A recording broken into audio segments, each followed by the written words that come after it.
Chacun est responsable du salut de son prochain. Mes enfants, je suis le bon pasteur présent au milieu de vous.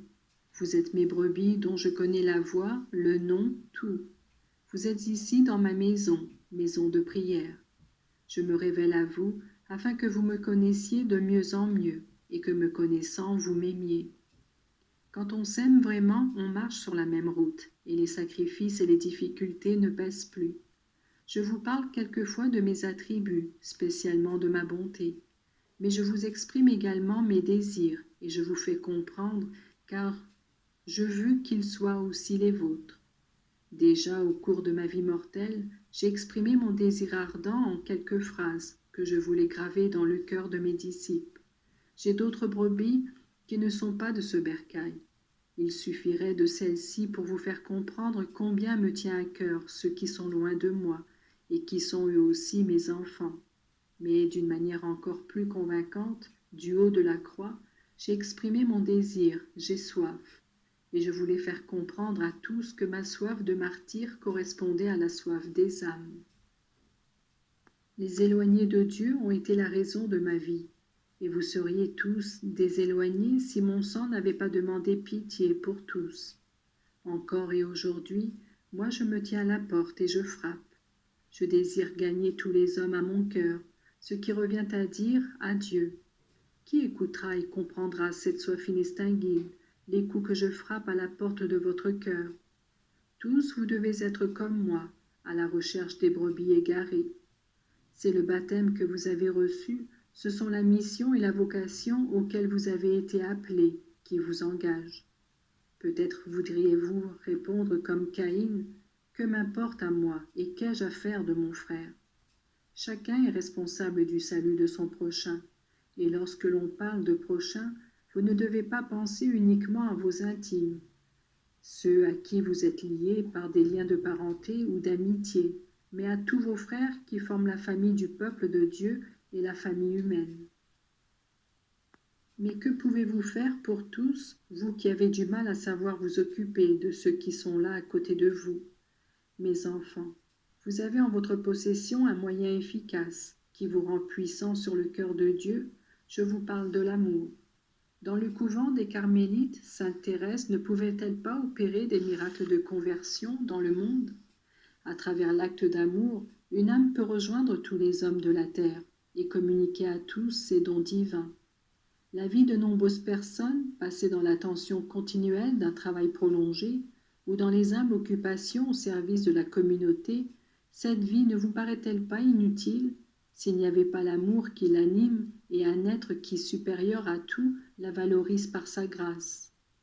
Je vous appelle à l'amour et je vous veux fervent et prompt, afin que l'on puisse faire de votre vie un holocauste pour ceux qui sont loin de Dieu.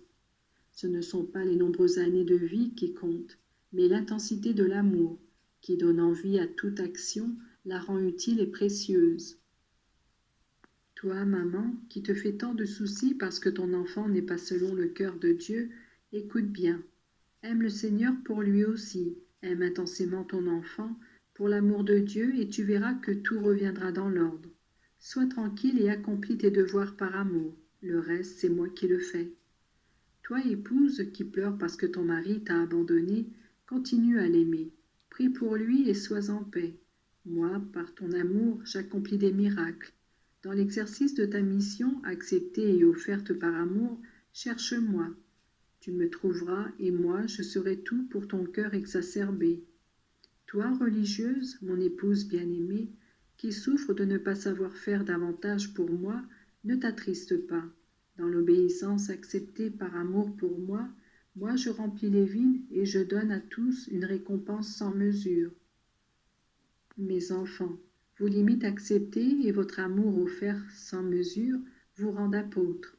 J'ai dit un jour, les ouvriers sont peu nombreux, et je faisais allusion à mes appels privés de réponse. Aujourd'hui encore, je pourrais dire que les ouvriers sont peu nombreux et que la moisson est grande. Mais s'il manque les prêtres et les vocations religieuses, l'intensité de votre amour peut suppléer à tout. Aimez-moi sincèrement, et puis faites ce que vous voulez. Vous direz avec moi Saint Augustin, car l'amour est perfection. Un acte d'amour parfait transforma la Madeleine et ouvrit toute grande la porte du paradis au bon larron.